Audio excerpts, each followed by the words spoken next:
Meu nome é irrelevante agora. O que importa é o que eu vi. O que eu vivi. Durante boa parte da minha vida, trabalhei como técnico de manutenção em torres de sinal no interior do Nordeste. Era um serviço solitário, exigia pegar estrada de barro, subir em estruturas altas no meio do mato e passar dias isolado em pequenas cidades do sertão. Sempre gostei da solidão, da paz que só se encontra onde a civilização ainda não chegou de verdade. Mas depois do que me aconteceu, entendi que tem lugares que não são pra gente como eu. Tem regiões que preferem ficar esquecidas, onde nem o vento sopra direito, onde até o tempo parece parar. Foi em 2019, mais ou menos no mês de agosto, auge da seca. Recebi uma ordem de serviço para fazer manutenção numa antena de rádio comunitária que ficava num distrito pequeno, desses com menos de 300 moradores, encravado no meio do sertão da Paraíba. O nome do lugar era Serra Queimada. Eu nunca tinha ouvido falar. Só consegui chegar até lá com a ajuda de um mapa velho, daqueles de papel mesmo, porque o GPS já tinha parado de funcionar a muitos quilômetros de distância. O calor era absurdo. O chão rachado, o céu sem nuvem. Tudo parado. Parecia que o mundo tinha sido deixado de lado ali. Cheguei no povoado no meio da tarde, com o sol a pino. A torre ficava num terreno aberto atrás da única igreja da vila, uma construção simples, com o sino amarrado por corda. Me apresentei para o responsável, um senhor chamado Joaquim, que devia ter uns 70 anos, pele queimada de sol e os olhos pequenos, como se tivesse sempre desconfiando de alguma coisa. Vai subir hoje? Ele perguntou, enxugando o suor com um lenço encardido. Pretendo resolver tudo antes de escurecer. Não quero dormir aqui, brinquei, rindo. Mas ele não achou graça. Ficou sério de repente, como se tivesse lembrado de algo. Não é bom estar na estrada depois que escurece por aqui, falou. Muito menos sozinho. Achei que fosse só superstição, o tipo de coisa comum no interior. Mas o jeito como ele falou, olhando para mim sem piscar, me deixou meio desconfortável. Subi na torre, fiz os ajustes que precisava, troquei uma peça da antena e testei o sinal. Tudo em ordem. Quando desci, já eram quase 6 da tarde. O sol começava a sumir atrás das serras. Fui pegar o carro, mas Joaquim apareceu de novo e disse algo que eu nunca esqueci. Você tem certeza que vai pegar essa estrada agora?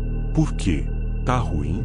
A estrada é uma só. Mas tem coisa que anda por ela quando a lua cresce. Pensei em rir, mas não consegui. A expressão dele não era de quem contava histórias de medo para assustar forasteiro. Era de quem tinha visto. Agradeci, entrei no carro e fui embora. A estrada era estreita, de terra seca, e cortava uma área deserta de caatinga baixa. A luz já começava a sumir, e com o cair da noite, o silêncio do lugar começou a me incomodar. Não era silêncio normal. Era o tipo de silêncio que parece te observar. Um silêncio pesado, abafado, como se algo estivesse esperando você fazer barulho para poder te ouvir. Dei partida e segui em frente, tentando manter a mente ocupada. Uns 15 minutos depois, o céu já estava quase todo escuro, só com a luz alaranjada do fim do dia no horizonte.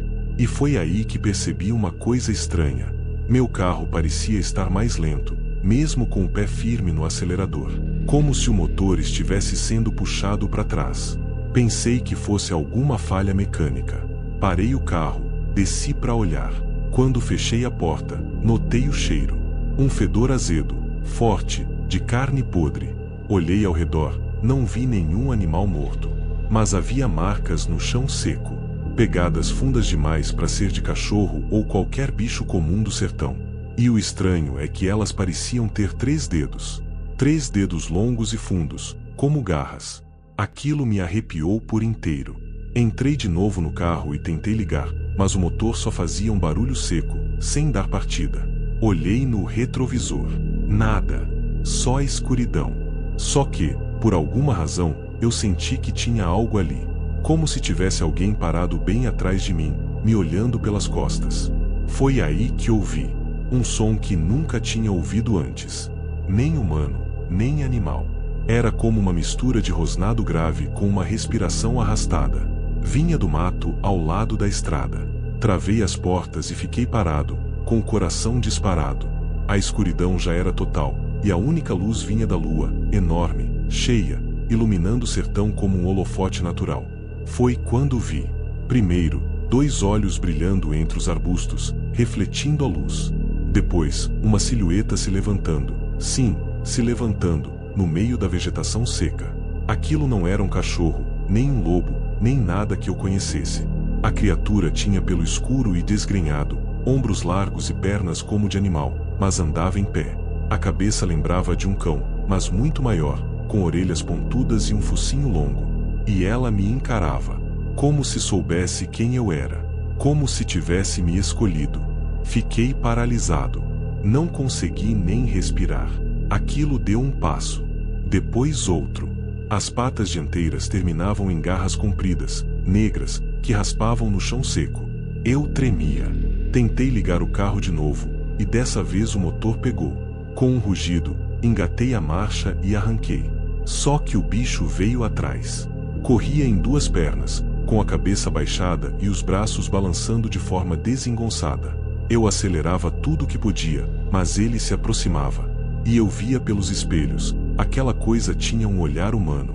Aquilo pensava, não era só instinto. Em um trecho mais aberto, joguei o carro numa curva fechada e quase capotei. Só então deixei de ver a criatura no retrovisor. Mas o pavor continuava. Eu sabia que não estava salvo. Eu sabia que aquilo ainda estava por perto. Cheguei numa vila maior, horas depois, já quase de manhã. Parei num posto policial e contei o que tinha visto. Os policiais riram, me olharam como quem ouve história de bêbado. Mas um deles, um cabo mais velho, ficou em silêncio. Quando os outros saíram, ele chegou perto de mim e disse: "Teve sorte. Essa coisa já levou gente de lá. Ninguém acredita, mas o povo sabe. Por isso evitam aquela estrada de noite. É bicho que não morre, que anda quando a lua tá cheia. Tem nome não. Só chamam de a coisa que anda em pé." Desde então, nunca mais fui o mesmo. Tentei voltar à vida normal, mas toda vez que olho a lua cheia, eu lembro daqueles olhos. Aquelas garras. Aquele cheiro de podridão. E a pior parte é que, de vez em quando, sonho com ele. Em pé, me observando da beira da estrada. Esperando o momento certo para terminar o que começou. E se você acha que isso tudo é invenção, então faz um favor para si mesmo. Da próxima vez que estiver no sertão e alguém te avisar para não pegar a estrada de noite, ouve o conselho. Porque se você cruzar com aquilo, não vai ter como correr. E o que ele arranca de você, não é só a carne.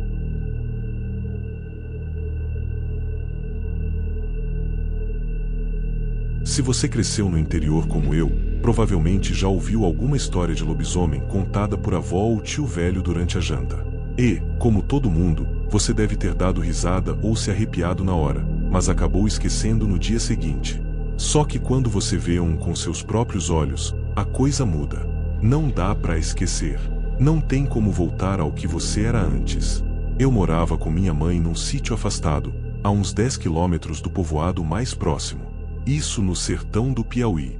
Meu pai morreu cedo, então, desde moleque, sempre fui o responsável por ajudar com as galinhas, plantar um pouco de milho, consertar o que estragava. Nossa vida era simples, mas tinha paz. Até aquela semana de agosto. Tudo começou com a chegada do meu tio, irmão mais novo da minha mãe, que apareceu do nada depois de quase 10 anos sem dar notícia. Lembro como se fosse ontem. Era uma tarde abafada, o céu acinzentado e o ar seco. O motor da moto dele cortou o silêncio do campo. Minha mãe saiu correndo da cozinha quando ouviu o barulho. Os olhos dela brilharam quando viu ele, mas tinha alguma coisa estranha no abraço. Ela tremia. E ele tava diferente. Mais magro, mais pálido, os olhos fundos.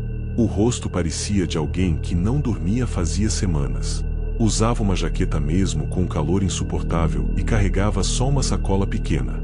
"Vai ficar uns dias com a gente, só até se ajeitar", minha mãe me disse, meio sem graça. Claro que aceitei, era da família. Só que, desde a primeira noite, eu percebi que tinha algo errado. O quarto dos fundos, onde ele ficou, sempre foi pouco usado. Era mais um depósito, onde guardávamos ferramentas, uma esteira velha, umas roupas guardadas. Ele se trancava ali cedo, e ninguém mais ouvia nada. Nem passo, nem gemido, nada. E de manhã, a cama dele estava sempre arrumada, sem um amassado. No segundo dia, começaram a sumir galinhas. Primeira foi uma, depois duas, e na noite seguinte, 3 de uma vez. Encontramos penas espalhadas pelo terreiro, mas nenhum corpo. Nada de sangue, só as penas, como se tivessem sido arrancadas ali mesmo e o bicho evaporado depois. Minha mãe dizia que devia ser raposa ou gato do mato. Mas eu nasci ali. Eu sei o tipo de rastro que esses bichos deixam. Aquilo era diferente. Tinha marcas no chão, impressões fundas como de patas enormes, e o cheiro era um fedor ácido, rançoso, que grudava na garganta. Na terceira noite, acordei com um barulho vindo do galinheiro. Peguei a espingarda e saí com a lanterna. O céu estava limpo, lua cheia brilhando forte. Me aproximei devagar, o coração martelando no peito. E foi quando ouvi um rosnado, baixo, gutural, vindo de dentro do galinheiro. Iluminei devagar e vi a porta entreaberta. Entrei com cuidado, o dedo no gatilho.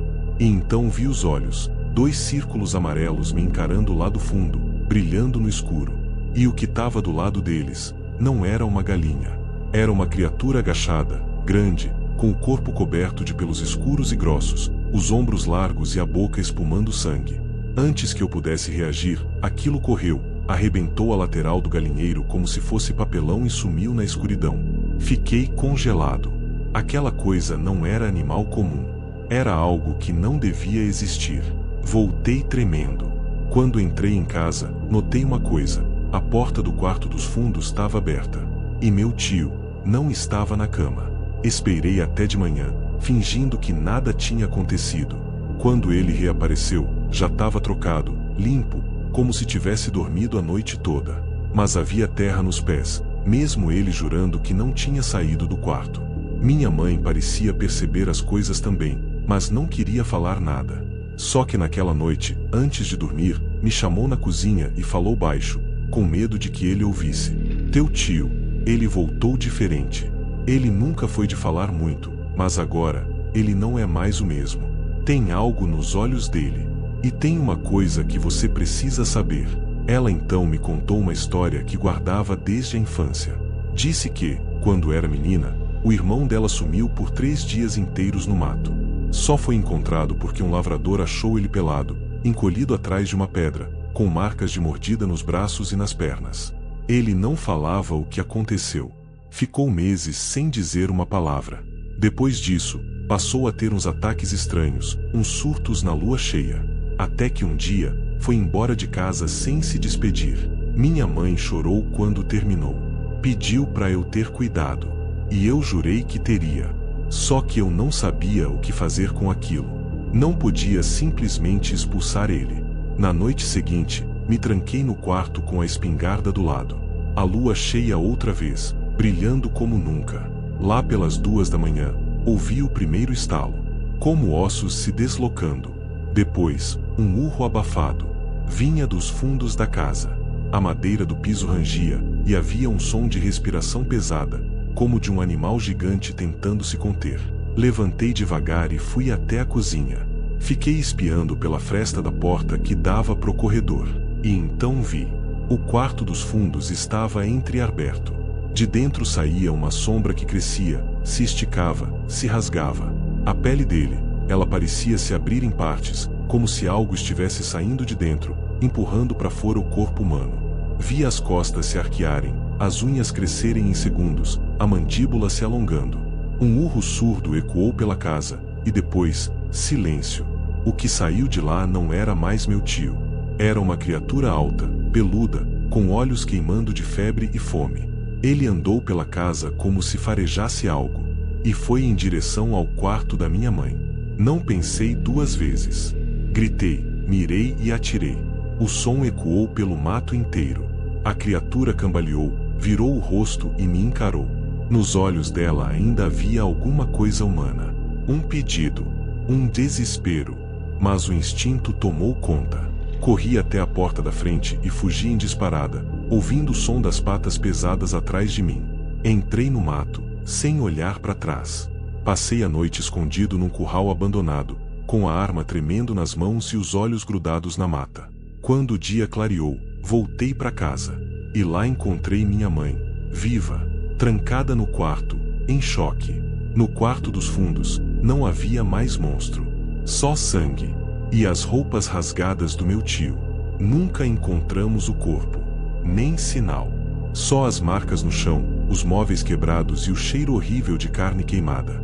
Minha mãe nunca mais tocou no assunto. Vendeu o sítio meses depois e foi morar na cidade com uma irmã. Eu me mudei de estado. Tento levar uma vida normal.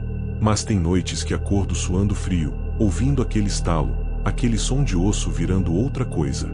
E às vezes, bem no fundo da madrugada, recebo ligações de número desconhecido. Ninguém fala nada. Só respiro fundo. Mas eu sei quem é, porque ele ainda tá lá fora. E uma hora, ele vai querer voltar para casa.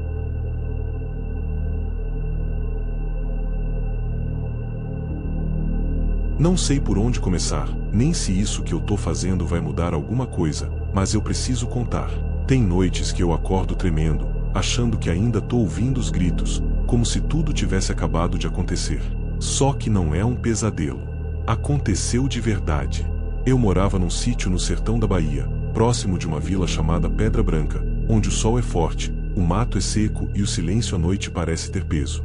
Minha casa era simples, herdada do meu avô, e por muitos anos levei a vida trabalhando na terra, criando umas cabeças de gado, consertando cercas, mantendo as coisas como sempre foram.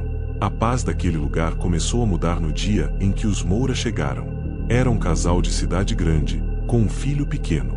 Tinham comprado a propriedade vizinha, que estava há anos abandonada. Chegaram animados, com planos de trazer progresso para a região, plantar coisas modernas, criar bicho, colocar luz solar. O tipo de gente que acredita que dinheiro resolve tudo. Lembro bem da primeira vez que vi eles. Estavam descarregando o caminhão, sorridentes, tirando foto do pôr do sol como se tivessem chegado no paraíso. O homem, Jorge, era simpático. A mulher, Silvia, parecia boa gente, mas olhava para mim como quem vê um tipo de bicho raro. O filho deles, um menino de uns 6 anos, vivia correndo pelo mato com o cachorro da família, um labrador gordo e alegre demais pro meu gosto. Naquela mesma tarde, tomei coragem e fui até a cerca conversar com o Jorge. Queria ser direto, mas educado. Boa tarde. Vim só dar as boas-vindas, e um conselho. Opa, obrigado. Ele respondeu, sorrindo. Que conselho é esse? Evita sair de noite. E tranca tudo, principalmente nas noites de lua cheia. Ele riu. Achou que eu tava brincando. Medo de assombração? Medo do que anda solto por aqui. Falei sério. Ele ficou me olhando por uns segundos, até a expressão mudar para uma mistura de desconforto e pena. Rufino, né? Foi você quem me venderam como o velho doido do mato. Aquilo me cortou. Suspirei, abaixei o chapéu e voltei para casa. Naquela região, só quem mora ali há muito tempo conhece as histórias. Histórias que não foram escritas, só passadas entre cochichos, nas rodas de fogueira ou nos enterros. E eu vi coisas. Vi pegadas que apareciam na madrugada, maiores que de qualquer bicho conhecido. Vi carneiros abertos no meio do pasto, sem uma gota de sangue. E uma vez, vi ele. A coisa. A fera. Mas quem chega de fora nunca acredita. Até que é tarde demais. A primeira semana passou sem novidade. Eles limpavam o mato, reformavam a casa, enchiam o terreno de ferramentas novas. Às vezes nos cumprimentávamos à distância. Só que na sexta noite, tudo mudou. Era a lua cheia. Eu já tinha trancado o galinheiro, passado corrente no celeiro e reforçado as portas. Fiquei sentado na varanda, com o rifle atravessado nas pernas, como fazia em toda noite de lua cheia. E então ouvi o primeiro latido. Era o cachorro deles, do outro lado da cerca. Estava agitado, latindo desesperado em direção ao mato. Depois, o latido virou ganido. E depois, silêncio. Levantei na hora e fui pegar o lampião. Corri até a cerca, com a arma pronta. O mato ali era ralo, mas denso o suficiente para esconder o que não quer ser visto. Gritei pelo Jorge, mas ninguém respondeu. Só o som do vento na vegetação e o grilo interrompido por algo que se movia. Algo grande. E foi aí que vi uma sombra entre as árvores. Alta, encurvada, andando de 4. Mas não era cachorro, nem onça. O corpo era alongado, coberto de pelos negros, com patas dianteiras que mais pareciam braços de homem, compridos, fortes, com garras que brilhavam ao luar. A criatura cheirava o chão, farejava, e então ergueu o corpo. Em pé. Os olhos refletiram a luz do lampião. Amarelos. Famintos. Eu tremi. Sabia que gritar não ia adiantar. Corri de volta para casa. Tranquei tudo. Rezei, o que eu não fazia desde menino. Na manhã seguinte, fui até o sítio dos Moura. Encontrei o cachorro morto perto da cerca, os ossos partidos como palito. Fui até a varanda deles. Jorge abriu a porta, com o rosto branco. Alguma coisa matou o Rex. Eu só balancei a cabeça. É só o começo, falei. Naquela tarde, ele começou a instalar mais refletores, câmeras, sensores. Me disse que ia provar que era algum bicho comum, que tudo podia ser explicado. Silvia parecia mais assustada. O menino, então, não queria mais sair de casa. Na noite seguinte, a segunda da lua cheia, o inferno começou. Era perto da meia-noite quando ouvi os gritos. Corri de novo com o lampião e a espingarda. A casa deles estava toda acesa, as luzes tremendo. As câmeras no chão, destruídas. A porta da frente, aberta à força. Entrei devagar, chamando por eles. Sangue nas paredes. No corredor, marcas profundas de garras. E no quarto do casal, Jorge, caído no chão, com o rosto arranhado, a barriga aberta. Ainda respirava, mas fraco. A coisa levou o menino pro mato. O resto das palavras foi só gorgolejo. Não pensei. Corri pro mato atrás da casa, seguindo as marcas. O cheiro era insuportável. Sangue e podridão. Passei por árvores partidas, pedaços de roupa rasgados. Até que ouvi um choro, baixo, fraco, de criança. E, ao lado dele, a coisa, agachada, observando o menino como um caçador examina a presa. A luz da lua batia nas costas arqueadas, nas garras sujas de sangue. Os olhos brilhavam como fogo. Levantei a arma. Atirei. A criatura urrou, como se o som tivesse vindo do fundo da terra. Fugiu, rápido, se arrastando como sombra pela mata. Peguei o menino e corri. Ele tremia. Tinha um arranhão na perna, mas estava vivo. Silvia, a mãe, foi encontrada em estado de choque no banheiro. Não falava, não reagia. Nunca mais falou desde aquele dia. O menino foi levado por parentes. Nunca mais soube deles. E a criatura, ela voltou a sumir, como sempre faz. Espera o tempo passar. Espera alguém novo chegar. Hoje, a casa dos Moura tá abandonada. Cercada de mato alto. Ninguém compra. Ninguém entra. E eu continuo aqui. Velho, sozinho, esperando a próxima lua cheia. Esperando a próxima família achar que o sertão é só sol, sossego e gado. E você que tá ouvindo isso, cuidado com o silêncio do mato. Com o barulho de garras na madeira. Com os olhos que brilham de onde não deveria haver luz. Nem todo lobo uiva pra lua. Alguns só esperam você abrir a porta.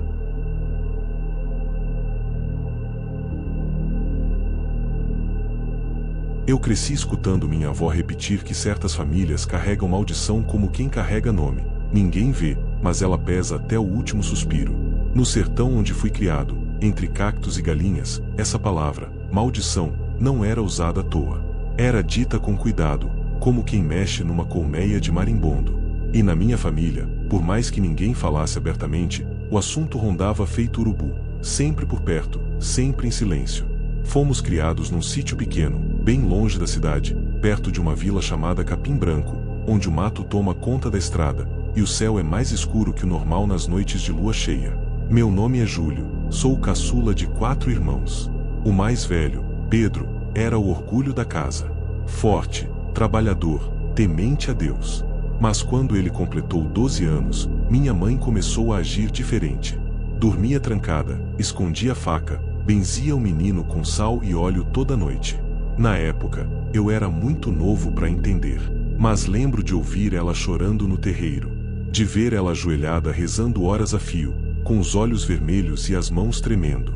e sempre murmurando a mesma coisa. Não deixa ele virar, meu Deus, não deixa ele virar.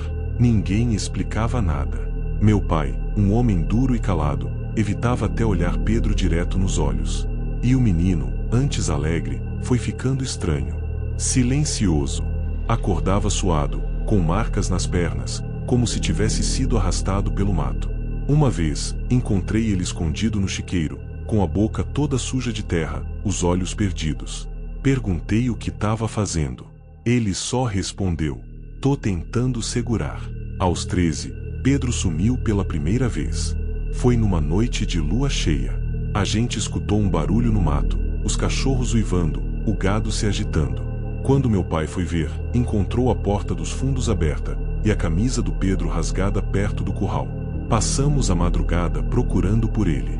Encontramos de manhã, nu, dormindo atrás do galpão, coberto de arranhões. Não lembrava de nada. Foi depois disso que meu pai mandou construir um cômodo nos fundos, longe da casa. Fez com tijolo grosso, sem janela, só uma porta de ferro com 2 trancas. Disse que era depósito, mas só Pedro entrava lá. E só nas noites de lua cheia. Minha mãe deixava comida e água antes do entardecer, trancava ele lá dentro e ficava rezando até o sol nascer. Ninguém nunca mais falou sobre o assunto. Anos passaram. Os vizinhos mais antigos comentavam que nossa família era marcada. Que o avô do meu pai tinha feito alguma coisa errada, mexido com o que não devia. Falavam de um pacto feito na seca de 1932, quando o gado morria de fome e os homens matavam uns aos outros por um balde d'água. Diziam que, em troca de prosperidade, um dos filhos de cada geração ia carregar a maldição. Ia virar bicho. Eu cresci com medo disso. Nunca me aproximei do quarto de ferro. Nunca olhei Pedro nas noites em que ele desaparecia por horas e depois voltava com cheiro de sangue e olhos que não eram mais dele. Até o dia em que ele me chamou para conversar. Foi um dia antes do meu aniversário de 13 anos. Pedro me esperou na beira do açude, num entardecer silencioso. Sentou do meu lado, os olhos fundos, a pele pálida. "Júlio, amanhã é tua vez." "Minha vez do quê?" "Da promessa." Ele então me contou tudo. Disse que aquilo não era escolha. Que a cada geração, um filho era marcado. Que quando a lua cheia do 13º ano nascia, o sangue mudava.